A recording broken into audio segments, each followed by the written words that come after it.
जो आज आंदोलन कर रहे हैं वह दल अभी तक आया नहीं है। मुझे पूर्ण विश्वास है कि वह दल माता जानकी का पता लगाकर ही अवश्य आएगा।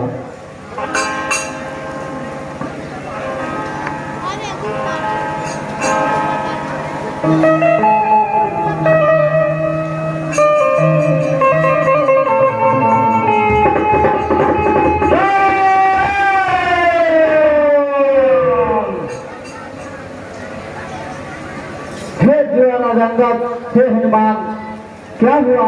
माँ जानकी का पता लगा कि नहीं लगा? हाँ महाराज, हम लोग माता सीता का पता लगाकर आ रहे हैं। क्या हनुमान, तुम्हारा सदा जय जयकार हो।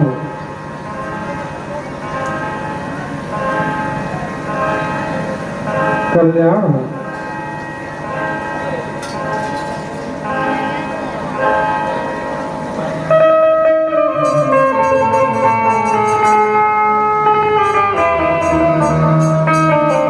हे हनुमान, क्या तुमने सीता का दर्शन किया?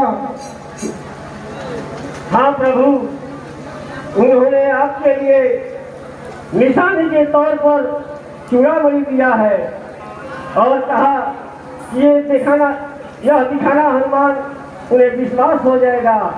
ये हमें विवाह के समय मिला था। तो क्या मुझे वो याद करती भी है या नहीं?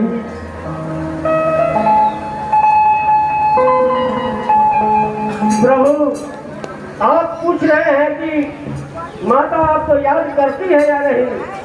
ये पूछिए कि कौन ऐसी घड़ी है जिस समय माता आपको याद नहीं करती है। वो तो चारों तरफ राम नाम का घेरा बनाए रखी है। अगर वहाँ राम नहीं होते तो माता अभी तक जीवित नहीं होती। वो इसी प्रकार रहती है जिस प्रकार पवित्र शिव के पेट में पवित्र मोती रहती है। हे प्रभु, अब हमें थोड़ा सा भी विलंब नहीं करनी चाहिए। उन माता ने कहा है कि अब तनिक भी विलंब होगी तो आप लोग हमें जीवित नहीं पाएंगे, इसलिए हमें अब विलंब करना उचित नहीं होगा। हे महाराज सुग्रीव, हम हमें सीता खोज के लिए तनिक भी विलंब नहीं करना चाहिए। अब आगे लंका की ओर चढ़ाई करनी चाहिए। हे रघुनंदन,